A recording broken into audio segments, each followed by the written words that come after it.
বাংলাদেশের প্রাচীনতম ও ঐতিহাসিক স্থাপনাগুলোর মধ্যে সিলেটের শাহী ঈদগাহ এক অনন্য নাম। ১৭০০ সালের প্রথম দশকে সিলেটের তৎকালীন ফৌজদার ফরহাদ খাঁ নিজ উদ্যোগে এই ঈদগাহ নির্মাণ করেন।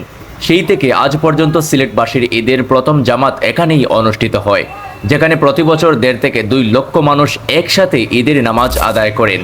এই স্থাপনাটি শুধু নামাজেরই স্থান নয়, বরং আমাদের ইতিহাসের এক নীরব সাক্ষী। ১৭৭২ সালে ইংরেজ বিরোধী ভারত বাংলা জাতীয়তাবাদীর আন্দোলনের সূচনা হয়েছিল এখান থেকেই, সৈয়দ হাদি ও সৈয়দ মাদি এর নেতৃত্বে।